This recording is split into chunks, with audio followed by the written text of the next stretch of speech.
going to be full of content about my autoimmune disease journey and Christian lifestyle content. Please consider subscribing and joining me on this journey. This is my third YouTube video, and it is all about my wedding. If you know me, you know that I got married on October 10th, 2020, and initially it was going to be a 150-person wedding. We got engaged in November of 2019, and then the COVID-19 pandemic happened. And so we had to rearrange all of our plans. We ended up having a 25-person micro wedding. And this video is going to be all about tips for planning a micro wedding during a pandemic. I'm going to give you guys 5 tips that may help you. I looked for this content as I was planning the micro wedding, and I couldn't find anything because this is a relatively new concept. So these are my tips for planning a micro wedding during a pandemic. So tip number 1 is get a coordinator. As soon as I found out that we were only going to be doing a micro wedding and downsizing to 25 people, I fired my wedding coordinator.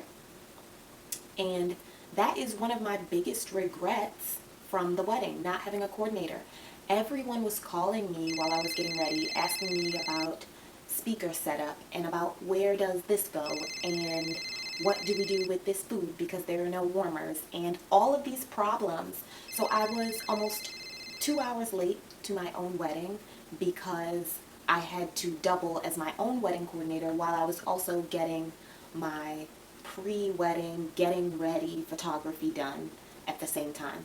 So that was extremely stressful. I think having a coordinator would have allowed me to enjoy the day more and not be like a planner and a coordinator and a bride all on the same day. So my number 1 tip would be to get a coordinator or even keep your coordinator from your original wedding if you're replanning this. My second tip is to save you money, and that is to use the same vendors as you would have used for your bigger wedding, but just downgrade the services. So, for example, we rented a bunch of vintage furniture for our original wedding, and we had already paid like 50% deposits on all of those furniture pieces. So when we found out that we were changing the plan, I went back to the furniture rental company and I just downgraded all of the furniture. So instead of 100 chairs or 150 chairs, I only needed like 30 chairs. And then I was able to get some additional pieces at no extra charge using the credit that I already had with the company, and they were super flexible because they weren't losing any money. So I would say just downgrade your services with your same vendors, but try to use the same vendors.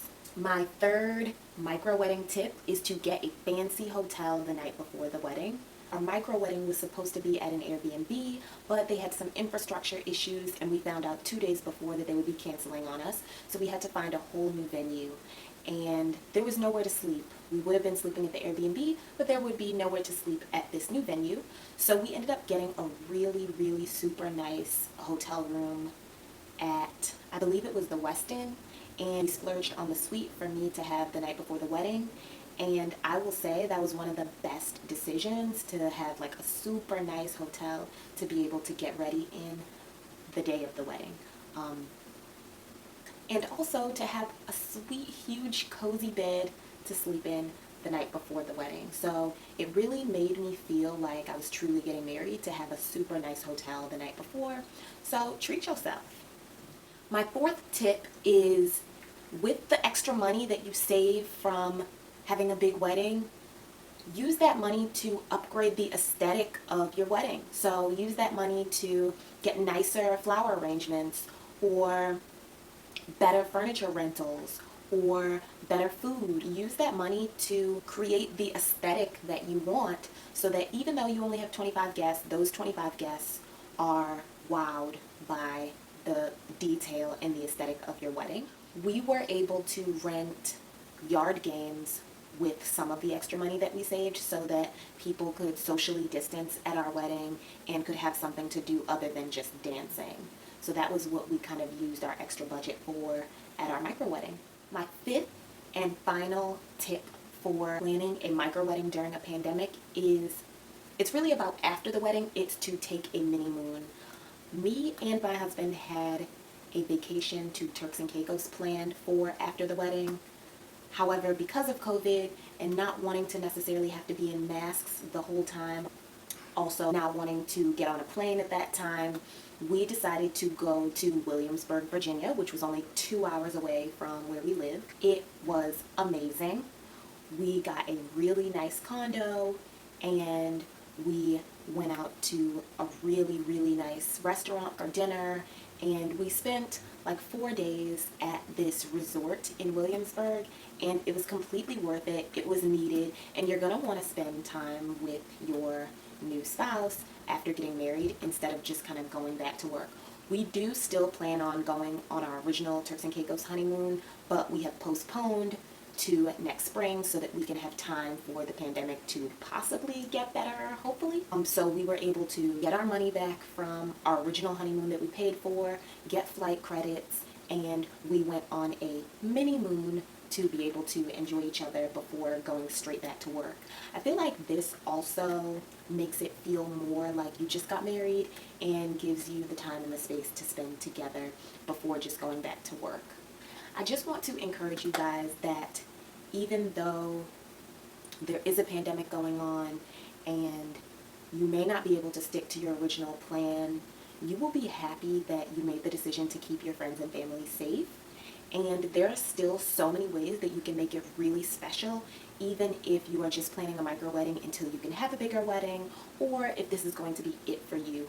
We decided to just completely cancel the big wedding and invite our closest family to our micro wedding and to save the money for a house.